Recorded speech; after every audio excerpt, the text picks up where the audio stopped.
So ఈరోజు market అయితే gift Nifty indicate చేసినట్టు గ్యాప్ డౌన్తో స్టార్ట్ అయిన మార్కెట్ అదేవిధంగా కంటిన్యూ అవ్వడం జరిగింది. తర్వాత ఎంపీసీ మీటింగ్ తర్వాత గవర్నర్ మల్హోత్రా అనౌన్స్మెంట్ తర్వాత అయితే పెద్దగా ఆశించినంత ఫలితాలు లేవు, రేట్ కట్స్ ఏం లేవు, స్టేబుల్గా ఉండడంతో మార్కెట్ అయితే కంటిన్యూగా అలాగే కొనసాగడం జరిగింది.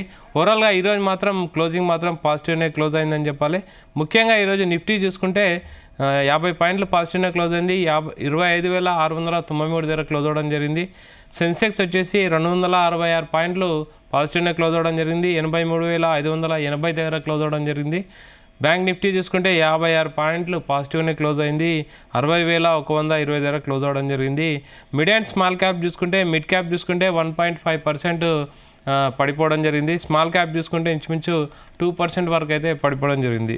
And compare to dollar rupee value వచ్చేసి 90.63 దగ్గర కొంచెం పాజిటివ్నే క్లోజ్ అవ్వడం జరిగింది.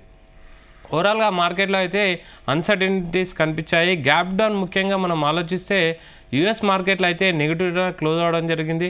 తర్వాత ఎంపీసీ మీటింగ్లో ఎలాంటి రేట్ కట్స్ రాకపోవచ్చు అని ఒక సంకేతాలు రావడం, ఓవరాల్గా మార్కెట్ అయితే కొంచెం వాలటాలిటీ ఎక్కువగా కనిపించిందని చెప్పాలి. గోల్డ్ అండ్ సిల్వర్ చూసుకున్న కొంచెం వాలటాలిటీ అయితే బాగానే కనిపించింది.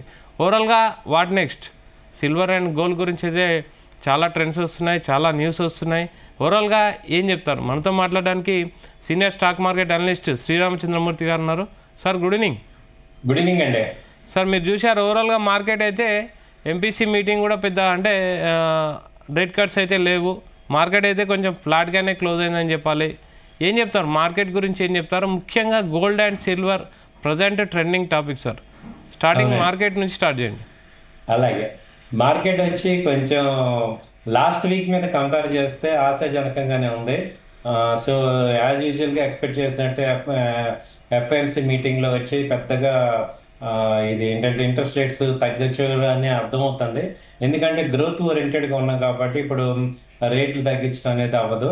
సో ఇప్పుడు నెక్స్ట్ ఏంటంటే నిఫ్టీ కూడా అలాగే రియాక్షన్ అయింది. బట్ మొన్న ఉన్న మార్కెట్ యొక్క కాన్ఫిడెన్స్ లెవెల్ అయితే తగ్గలేదు. అలాగే బ్యాంక్ నిఫ్టీ తీసుకున్న 60,000 అబవ్ ఉంది. నిఫ్టీ తీసుకున్న మొన్నటి లోస్ ఏం కట్ అవ్వలేదు కాబట్టి 25,500 ఒక సపోర్ట్ని టచ్ చేసింది. ఇప్పుడు నెక్స్ట్ చూసుకుంటే ర్యాలీ అయితే ఇంకా స్టార్ట్ అవుతుంది. ఎఫ్ఐఎస్ మళ్ళీ మన భారత్కి వస్తున్నారు. అలాగే రూపీ కూడా స్టేబుల్గానే ఉంది. అన్ని సెలెక్టివ్ కంపెనీస్ ఓన్లీ. ఇంకా ఈ 2 రోజుల్లో బ్యాడ్ న్యూస్ ఏంటంటే ఐటీ కంపెనీస్, ఏఐ టెక్నాలజీ వల్ల ఐటీ కంపెనీస్ ఇంకా డౌన్ అవుతాయని ఒక న్యూస్తో all over world IT companies down అయినాయి. దాంతో మన ఇండియాలో కూడా ఐటీ కంపెనీస్ అన్ని కూడా డౌన్ అవడం వల్ల కొంత సెన్సెక్స్ కానీ నిఫ్టీ కానీ డ్రాగ్ అయింది. అది కనుక లేకపోతే ఈ పాటికి 26,000 టచ్లో ఉండేది. సో ఒక సెక్టర్ మొత్తం ఐటీ సెక్టర్ మొత్తం ఇండెక్స్ని డ్రాగ్ చేయడం వల్ల ఈ యొక్క మార్కెట్స్ ఈ రకంగా డౌన్ అవడం జరిగింది. సో అయినా కానీ తట్టుకొని ఇది నిలబడింది. So Indo US trade relations అనేవి ఇప్పుడు మేజర్ హైలైట్ పాయింట్స్. సో ఈ ట్రేడ్ డీల్ జరగడం రేపు మిడ్ మార్చ్లో అగ్రిమెంట్ అవుతుంది. సో మిడ్ మార్చ్ నుంచి కూడా టారిఫ్స్ అన్ని తగ్గిపోతుంటాయి, ఎఫ్ఐస్ వస్తుంటారు, కలకల్లాడిపోతుంది, మార్కెట్స్ ఇంకా బాగుంటాయి. ఎందుకంటే మేజర్ థ్రెట్స్ మార్కెట్కి ఏవైతే ఉన్నాయో ఇప్పుడు దాకా లాస్ట్ 18 months నుంచి ఏవైతే ఫేస్ చేస్తున్నాయో అవన్నీ కూడా వ్యానిష్ అయిపోయినాయి, అవన్నీ క్లియర్ అయిపోయినాయి. ఓన్లీ ఇంటర్నేషనల్ ఇష్యూస్ మనకు సంబంధం లేనివి అయితే నడుస్తున్నాయి. Iran US nuclear trade deal ఒకటి, అలాగే రష్యా ఉక్రెయిన్ అదొకటి నడుస్తుంది. అది తప్ప ఇక మేజర్గా గ్లోబల్ మొత్తం మీద లేదు. ట్రంప్ గారు కూడా కొంత మెత్తపడ్డారని అనిపిస్తుంది. ఎందుకంటే గ్రీన్ ల్యాండ్ గురించి కానీ తర్వాత ఆయన అనుకున్నవన్నీ కూడా మ్యాక్సిమం చేస్తాడు. అన్ని కంట్రీస్తో కూడా అట్లీస్ట్ 18%, 20% టారిఫ్స్ పెంచుకొచ్చారు కాబట్టి వాళ్ళకి డెట్ కొంచెం తగ్గించాడు. సో అలాగే ఇండియన్స్ కూడా బెటర్ ఏంటంటే ఏషియన్ పీర్స్ కన్నా కూడా మన 18% టారిఫ్ ఉంది, మిగతా అందరికి 25% ఉంది. కాబట్టి మనకు కొంచెం కాంపిటేటివ్ అడ్వాంటేజ్ ఉంది. సో మన ప్రొడక్ట్స్ అన్నిటికీ కూడా ఇప్పుడు మంచి ఎక్స్పోర్ట్స్, యాక్చువల్గా $130 billion ఎక్స్పోర్ట్ యూఎస్కి ఉంది. అలాగే ఇప్పుడు ఈయూతో కూడా మనకి ట్రేడ్ డీల్ జరిగింది. దాంతో ఇంకా ఇండియాలోకి మంచి ప్రోడక్ట్స్ తక్కువ రేట్కి వస్తాయి. అలాగే ఇండియా నుంచి కూడా మంచి ప్రోడక్ట్స్ ఎక్కువ రేట్కి ఎక్స్పోర్ట్స్ అయ్యే ఛాన్సెస్ ఉన్నాయి, క్వాలిటీ ప్రోడక్ట్స్. సో మళ్ళీ మొత్తం మార్కెట్ అంతా, ఇండియన్ మార్కెట్ అంతా గ్లోబల్ వైపు స్టెబిలైజ్ అయింది. సో ఇదంతా కూడా పాజిటివ్ యాక్టివిటీ అని చెప్పచ్చు.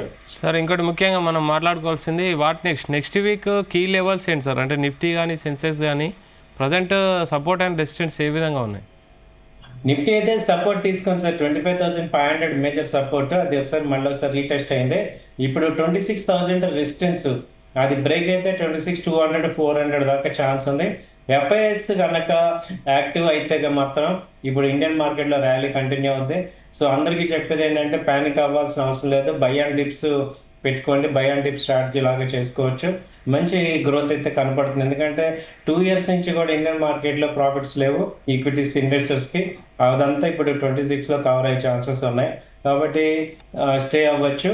అలాగే ఇప్పుడు ఏమవుతుందంటే ఈ గోల్డ్ సిల్వర్లో కూడా ఇంతకుముందు ఈక్విటీలో ప్రాఫిట్స్ రావాలని అమ్మేసేసి గోల్డ్ సిల్వర్కి వెళ్ళిన వాళ్ళందరూ కూడా ఇప్పుడు మళ్ళీ బ్యాక్ వచ్చి ఈ ఈక్విటీ మార్కెట్స్లోకి రావడం జరుగుతుంది.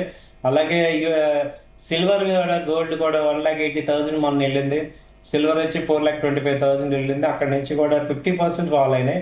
కాబట్టి అవి ఇంకొంచెం డౌన్ ట్రెండ్లో ఉన్నాయి ట్రాక్స్ అన్నీ కూడా. మీరు అన్నట్టు ఏంటి సిల్వర్ గోల్డ్ ఎక్కడ దాకా వెళ్తుంది, డౌన్ సైడ్ ఏంటి? ఇప్పుడు అప్ సైడ్ మొన్నటి దాకా 2 lakhs అన్న వాళ్ళు ఇప్పుడు డౌన్ సైడ్ 1 lakh వచ్చేస్తుంది, 80,000కి వచ్చేస్తుంది అనుకుంటారు. కానీ మేజర్ సపోర్ట్ వచ్చి గోల్డ్ కి 1,30,000 మేజర్ సపోర్ట్ కనపడుతుందండి.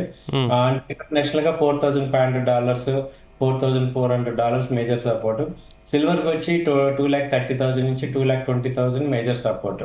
సో అక్కడికి అది ఈ రేంజ్ లో వచ్చే ఛాన్స్ ఉంది. రేంజ్ రెసిస్టెన్స్ తీసుకుంటే సిల్వర్ వచ్చి మొన్న 2,90,000 హయ్యర్ హైస్ ఫామ్ అవ్వట్లేదు, లోయర్ హైస్ ఫామ్ అవుతున్నాయి.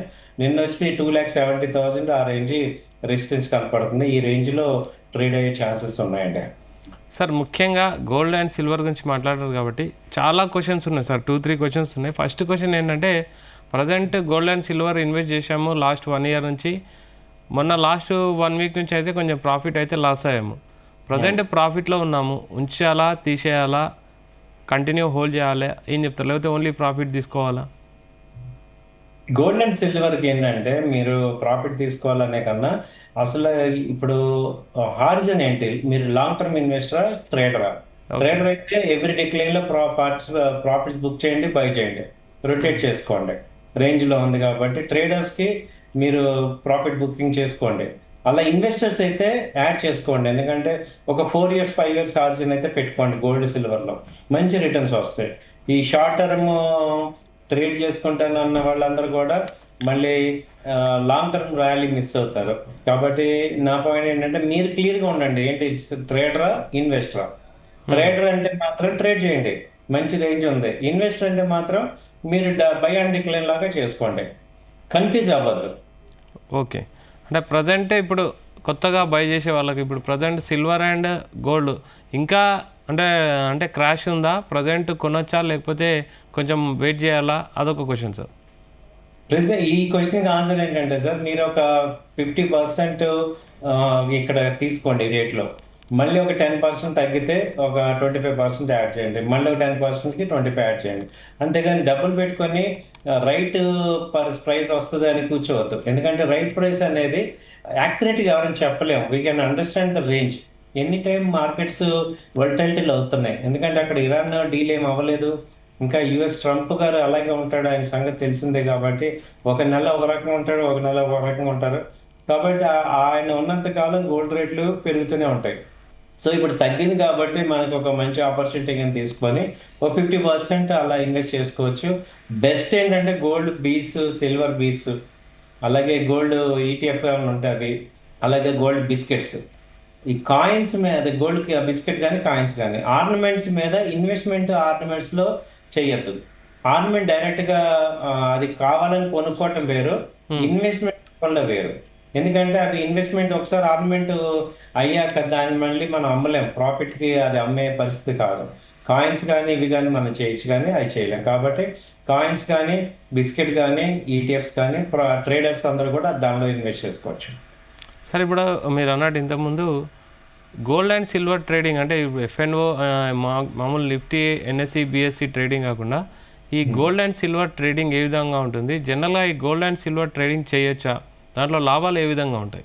మంచి క్వశ్చన్ అడిగారు సార్. యాక్చువల్గా ఏంటంటే దీన్ని ఫార్వర్డ్ ఫ్యూచర్స్ ట్రేడింగ్ అంటాం. ఇవేంటంటే బాగా మార్జిన్ అమౌంట్స్ ఉంటాయి. ఇప్పుడు మామూలుగా మన ఈక్విటీ అనుకోండి, టోటల్ అమౌంట్ పే చేసేసి మనం ఐటమ్ తీసుకుంటాం. అలాగే గోల్డ్ ఫిజికల్గా అనుకోండి, టోటల్ అమౌంట్ పే చేసి బిస్కెట్ కొంటాం. ఇక్కడ ఏం చేస్తున్నాం అంటే టోటల్ అమౌంట్ పే చేయకుండా 25% మార్జినే కడతాం. దాంతో మిగతా అమౌంట్ మన అకౌంట్లో ఉంటుంది కాబట్టి అది మనదే అనుకుంటాం. యాక్చువల్‌గా ఫుల్ అమౌంట్ కట్టాల్సింది ఇక్కడ తీసుకోము. అలాగే ఫీచర్స్‌లో ఏంటంటే టైమ్ లిమిట్ ఉంటది. ఇప్పుడు ఫిబ్రవరి 27థ్ ఫీచర్ అనుకోండి. 27థ్ కల్లా క్లోజ్ అయిపోతుంది. ఆ తర్వాత క్యారీ చేసుకోవడానికి అవ్వదు. అదే మనం ఫిజికల్‌గా గోల్డ్ తీసుకున్నాం అనుకోండి ఇవి తీసుకున్నాం అనుకోండి. వాటికి రిస్ట్రిక్షన్స్ ఉండవు. కాబట్టి నా సజెషన్ ఏంటంటే ట్రేడర్స్ అయినా మామూలు వాళ్ళైనా ఈ టెక్నికల్ అనాలిసిస్ తెలియనంత వరకు ఈ టెక్నికల్ లాస్ బుక్ చేయడం గానీ, ప్రాఫిట్స్ గానీ, ఈ నాలెడ్జ్ లేని వాళ్ళందరూ కూడా ఈ ఫ్యూచర్స్ ట్రేడ్స్ అనేది వెళ్ళొద్దు. అది కొంచెం హెవీ రిస్క్ ఉంది. మామూలుగా గోల్డ్ బెనిఫిట్ అవ్వడానికి చాలా వేస్ ఉన్నాయి కాబట్టి అలాంటి వేస్‌ని సెలెక్ట్ చేసుకోండి గానీ, ఈ యొక్క టెక్నికల్ నాలెడ్జ్ కోసం అని చెప్పి దీని ఒక్కదాని మీద ఇబ్బంది పడొద్దు. ఇప్పుడు తెలియని వాళ్ళకైతే కమోడిటీస్ ట్రేడింగ్ అనేది తెలుసుకొని చేయాలి. దానికి ఒక ట్రైనింగ్ గానీ, ఒక శిక్షణ గానీ, లేకపోతే ఒక సపోర్ట్ పీపుల్‌తో సపోర్ట్ తీసుకోవటం, ఒక అడ్వైజర్‌కి తీసుకోవటం అలాంటివి చేస్తే పర్వాలేదు.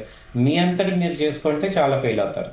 సార్ ఇంకో క్వశ్చన్, జనరల్ క్వశ్చన్, అంటే గోల్డ్, సిల్వర్ రెండిట్లో ఏ దాంట్లో ఇన్వెస్ట్ చేయాలి, లేకపోతే 50-50 చేసుకోవాలా? ఏ విధంగా దాన్ని డివైడ్ చేసుకోవాలి?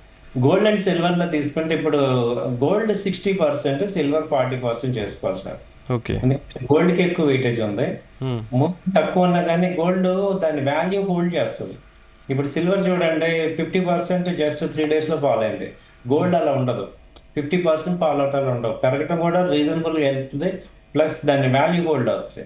సిల్వర్‌కి ఏంటంటే బాగా హెవీ ఫ్లక్చుయేటివ్ ఉంటది. కాబట్టి మనం డిపెండ్ అవ్వాల్సింది ఎక్కువ గోల్డ్ మీద డిపెండ్ అవ్వాలి. సిల్వర్ ఫ్లక్చుయేషన్ యూజ్ చేసుకోవాలి. ఓకే. ఫైనల్‌గా చెప్పండి సార్, మండే రోజు మార్కెట్ ఎలా ఉంటుంది? అటు ఈయూకి సంబంధించిన డీల్ అయిపోయింది, యూఎస్ సంబంధించిన డీల్ అయిపోయింది, తర్వాత ఇప్పుడు గల్ఫ్ దేశాలతోని, కెనడా దేశాలతోని మ్యాక్సిమం అన్ని ట్రేడ్ డీల్స్ అయితే జరుగుతున్నాయి. ఎంపీసీ మీటింగ్ అయిపోయింది.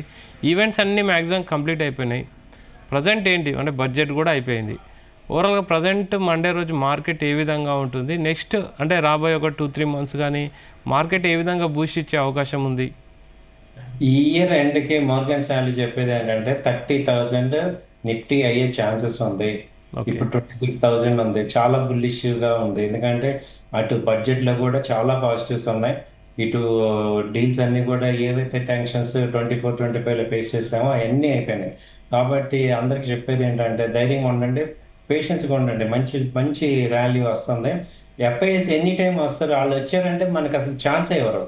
మార్కెట్స్ 200 పాయింట్లు, 300 పాయింట్లు అప్ అయిపోతూ ఉంటది. మనం కొందాం అనే లోపే మనకి అసలు ఛాన్స్ రాదు. కాబట్టి రీటైల్ క్లయింట్స్ అందరూ కూడా మంచి స్టాక్స్ కొనుక్కొని మీరు కొన్న కంపెనీ టాప్ 500లో ఉందా లేదా? ఉంటే చాలిక. ఓకే. టాప్ 500లో పెట్టుకోండి అంతే. డిఫెన్స్ కొంత యాడ్ చేసుకోండి. ఆ తర్వాత ఇది రైలు కొంత యాడ్ చేసుకోండి. మళ్ళీ ఆటోమొబైల్ కొంత యాడ్ చేసుకోండి. సెమీ కండక్టర్స్, ఆ తర్వాత ఐటీ కంపెనీస్ బాగా ఫాల్ అయినాయి. అవి కూడా కొంత యాడ్ చేసుకోండి. ఇలా డైవర్సిఫై చేసుకొని మీరు అలా పాజిటివ్‌గా పేషెన్స్‌గా ఉండండి. మంచి ప్రాఫిట్స్ వస్తాయి మీకు. Okay. Okay. Thank you sir. Thank you very much. Thank you sir.